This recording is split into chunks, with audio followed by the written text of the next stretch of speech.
What is up, everybody? I know that this is definitely something that you are not familiar with, but this is Final Fantasy XIV. I've played this game off and on for long time. A lot, basically since it came out. I was actually in the original beta test of the original game before they re-released, and it was terrible, but once they've re-released, this is, in my opinion, the best MMO on the market at this point in time, and I truly do enjoy this game still to this day, and I definitely dabble in it from time to time for sure.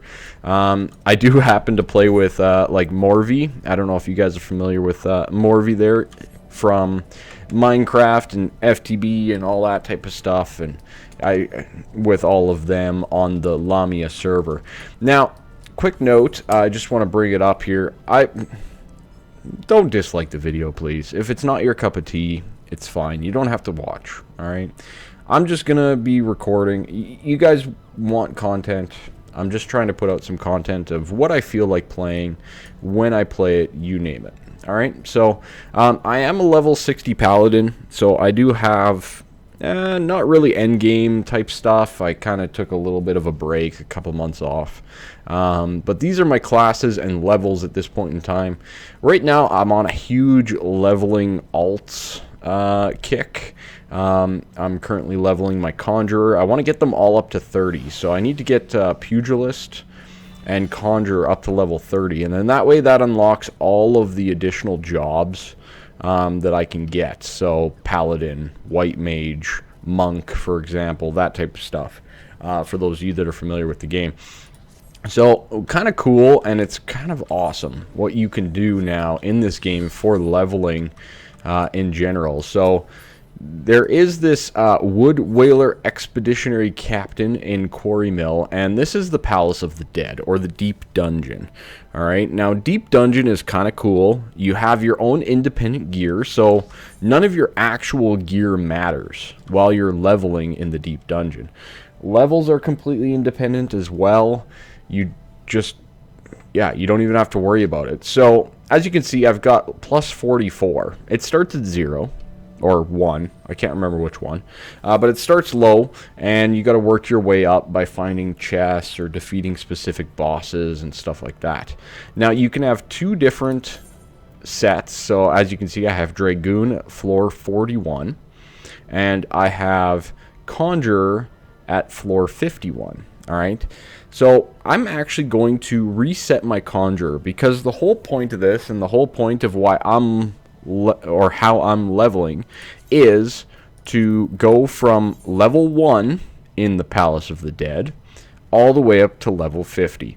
And I'm usually pairing myself up with other people, just random people, whichever, and starting on floor 1.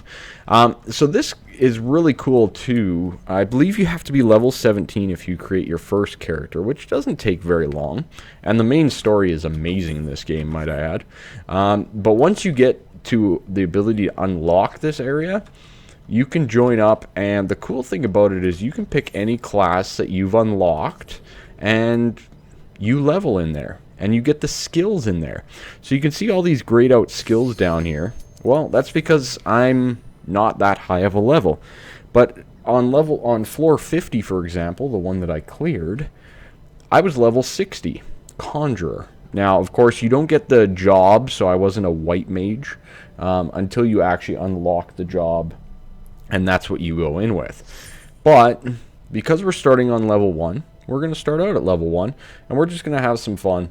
And I just want to talk to you guys and all that type of stuff. So, as you can see, we pretty much start with almost nothing. Pretty much almost nothing. We do get to keep our gear, but there's a little icon here, and that means it's level synced. So, where we're at this level, we're level 1. See, level 1 Conjurer. We need 12 experience till our next level. Oh, baby. Here we go. Boom. Cast that stone. There we go. Did we get enough? Oh, we only got 9. Oh, and there's traps and stuff, and that sucks. Well, that trap really messed things up. He's got to do all the work. We got pacification, so I can't use any of my skills, and silence, which means I can't use any of my casting. But there we go. We just leveled up. Perfect. That should give us cure. So now we can actually cure people. Now, Palace of the Dead, or the Deep Dungeon, as it may, is not overly difficult. It's pretty straightforward, and you level very, very quickly. So, there's a lot of little things that kind of come at you pretty quick. And it's a good way, you get all the abilities, and you get them pretty fast. There's also items on the side that you can then use to give you buffs and stuff like that, right? Increase the number of treasure chests on the next floor. So as you progress up and you go floor by floor, the monsters get harder and harder and harder, and it's almost, I believe it's almost a never-ending dungeon, or very close to it. I don't think you can actually physically complete the dungeon yet. I don't know if anybody has. Maybe they have. Maybe I'm learning something new. Now, he just opened a silver chest there, and you saw that it says, your Aether Pool arm remains unchanged. So my Aether Pool arm is plus 44. And it didn't change because it's such a high level, and not really something that... It wasn't good enough to change anything, is basically what it was. Alright? So, yeah. Good little things of note, and fun little things. I really do enjoy the game. There we go. Cleric stance, beautiful. That is awesome. Cleric stance basically switches intelligence and mind. So, for example, Arrow uses intelligence to cast. So, it will do more damage, or Stone even for that matter, will do more damage if you're in Cleric stance. If you're out of Cleric stance, you do better healing. Alright, so it's something that you can add in or remove depending on your needs overall. Alright, so that's kind of cool too. What else? That's basically about it. We're going to play a little bit. We're going to just have a little bit of fun. I actually did want to stream this game back in December when I was playing it and everything, but I never got around to doing it because we kind of got a little bit addicted to Kappa mode, and I really do enjoy this game overall. See, there we go. Aether Pool arm remained unchanged again. Shucks. Usually what that means is you need to be deeper for your gear level for it to start to change. Every once in a while you can get a lucky proc off and it will upgrade it even at the lower levels, but that is definitely far more rare than it is common. So, you know, little things like that. When it comes to uploading video games at this point in time on my channel, depending on what I'm feeling like, depending on what I want to play, that's exactly what I'm going to upload if I have time. Alright, it's a Saturday right now, and right now this is what I'm playing. Alright, so I'm kind of sort of just playing this. We're kind of sort of having fun, and that's about it. And I want to share in the fun with you all, and I hope you guys don't mind that, because I actually think it's very beneficial for me to play other games except for Minecraft. And I know some of the more avid fans are probably going to be watching this no matter what. So, and I really do appreciate that. Any little bit helps. Aha, that guy dropped a treasure coffer. Excellent. Bonus loot. Hype. There's other things that you can do. You can do like a sight, Pomander of Sight. And that, for example, is basically it'll reveal the entire floor and all traps. So it's pretty darn useful overall to get that and to use it. There's also enhancements or effects that can happen to you on floors. So this one has an HP penalty. So our maximum HP is currently being reduced from what it should be. And that's a mystical kind of enchantment that can take place in these dungeon floors. And of course they hold a much larger bearing when you are a lot more advanced and further on in the game. Down here is my health and stuff. I'm thinking about actually moving it up. I always forget to look at my health. Don't worry about that, you know, one of those things. Don't worry about looking at your health. Come on now. You don't need health, do you? There is a treasure chest there. I don't think I need it, though. I think my group is ready to move on. So let's move on. Just kind of the whole goal of 1 to 10 is to pretty much progress through as quick as possible. A lot of people run, you know, level 1 to 20 over and over again just for experience and levels. I'm a little bit more of a fan of running all the way to 50. It kind of gets a little bit more difficult. It keeps you engaged a little bit more. This is very straightforward overall. So this type of gameplay. So I usually like to go a little bit further on, get things to be more difficult, and, you know, more engaging as well, right? So this is very friendly, especially early on, to basically play and learn and experience and all that type of stuff. You can try out different classes, which is cool, and you can try them out further on, right? Like, you can be like, okay, I started as a black mage, or a thaumaturge, I should say. I started as a thaumaturge, and I got to level 17, and it was pretty sweet. But here's the question. What is a Conjurer like? And you can jump in here, say you're level 20 thaumaturge, and you can jump in before you invest even more time in the thaumaturge, and you can try out all the other classes you have unlocked to see if maybe you prefer that playstyle better.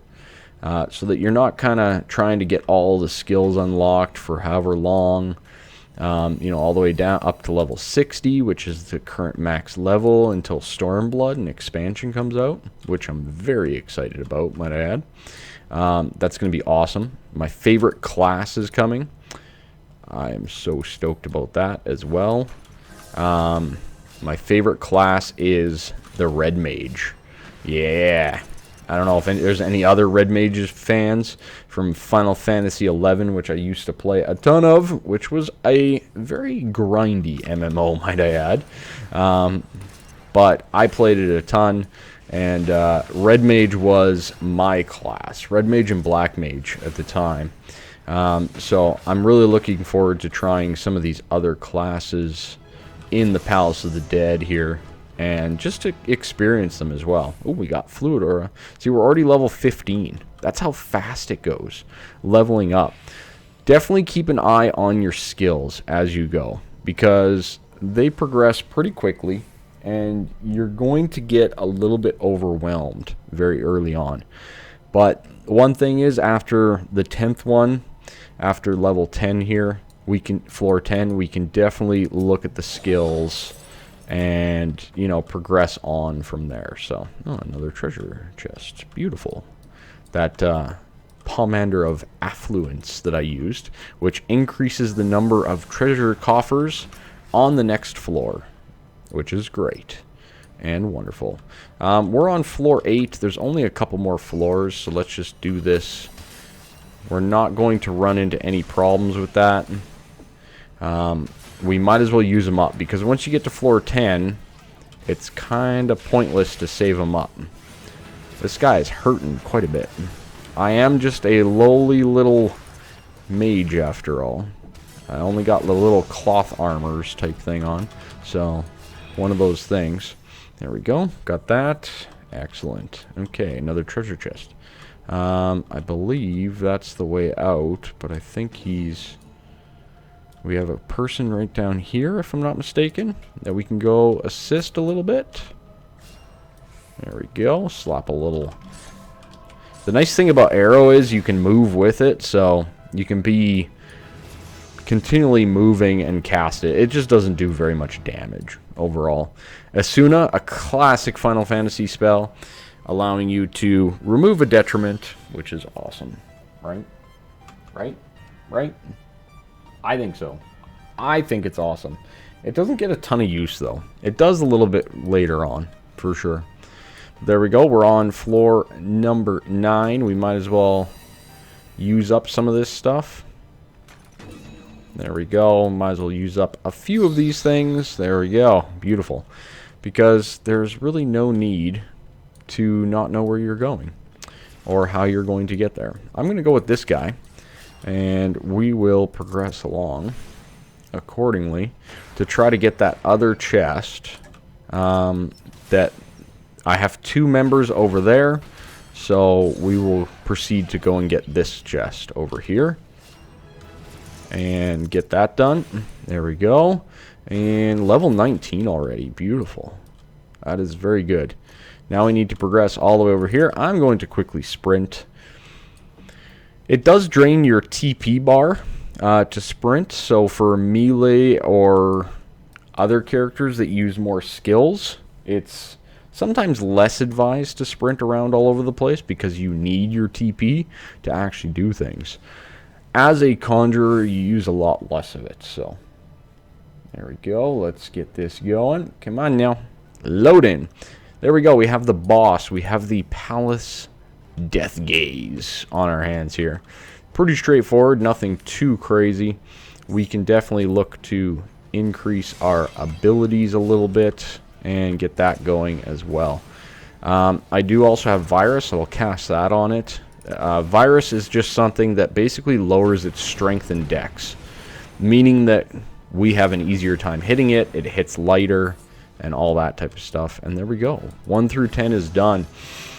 I hope you guys enjoyed it.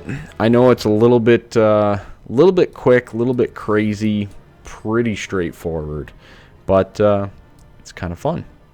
It is kind of fun, and I've been enjoying it, and it's a great way to level. So, as you can see, we were leveling independently here. I should commend somebody. Yeah, you. So we were leveling here. We got to level 20. Now, obviously, that's different from our real-world level, but as soon as we exit, you're going to see here that we got 47,600 experience. We got 1,000 gil, which is basically the currency of the game. And we got a couple of player commendations, basically other people saying that I did a good job. Awesome. Beautiful. I appreciate all of you watching this. We'll see if I carry these on. I'm not committing to anything. We are still going to be doing Minecraft, and there might be a few other games that I try to dabble in. I have an extensive Steam library that, yeah, I really should get onto. Anyways, that's it. Have a good one.